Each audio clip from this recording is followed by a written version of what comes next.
Kahit mga legal na paputok, may dulot ding peligro sa mga gagamit ito. Kaya na lang gaya na lang po ng dalawang lalaking na biktima ng kwitis at luces.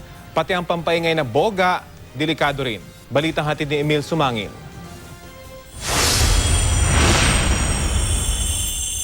Hindi pinagbabawal na paputok tulad ng pikulo kundi ang legal na kwitis ang sinindihan ni Lexer Agcanas.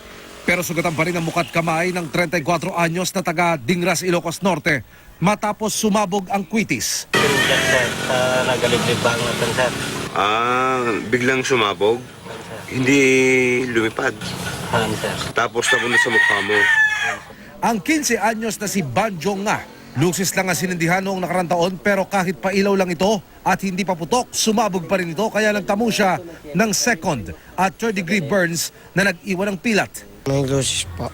Tapos yung sinindihan ko po nun, biglang lumiyab po.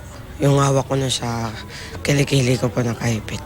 Ke luces ke hindi, accidents can happen, pero mas malaki ang panganib kung ang gagamitin mo ay illegal firecracker. Sa monitoring ng Health Department mula December 21 hanggang December 27, aabot na sa 70 ang biktima ng paputok sa buong bansa. Hindi lang liwanag, kundi ingay ang pinaniniwalaan ng ilan ang pantaboy sa malas. Kaya sa isang lugar sa Bulacan, may mga gumagawa at nagpapaputok ng boga. Modernong disenyo at parang shotgun ang itsura.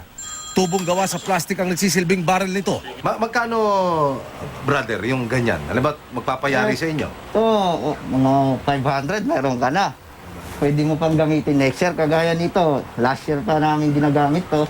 Kinakarga nito ng flammable gas at pag kinalabit ang gatilyo, sisindi ang igniter sa barrel kaya pumuputok.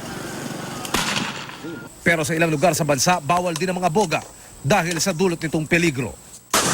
May naririnig kaming bawal, pero siyempre, mas safety naman siya kaysa doon sa paputok. Bakit? Unang-una, malayo ang agwat. Oo. Di ba?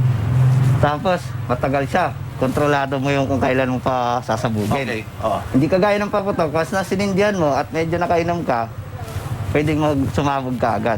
May peligrong dulot kasi nagkakaroon ng explosion. Pagka malakas ang explosion, definitely na-expose sa hazard yung tao na malapit doon sa explosion. Katunayan, sa Ilocos Norte may naitala ang DOH na 6 na taong gulang na nasabugan ng boga sa mata. Doon, pinagdugtong-dugtong na lata ng sardinas naman ang ginagawang boga. Isa pang pampaingay na sumugat naman sa ulo ng babaeng ito ang pagpapaputok ng baril. Pagsalubong sa 2015 nang tamaan siya ng ligaw na bala. Naglalakad po kami, tas bigla na lang pong parang kala ko may bumato sa ulo ko. Tas biglang biglang parang naimatay ako. Tas biglang pagtapos nun, bigla na lang sumakit yung ulo ko tas nagsusuka na ako. Pero sabi ng DOH, taon-taon daw bumababa ang biktima ng stray bullets. Emil Sumangil, GMA News.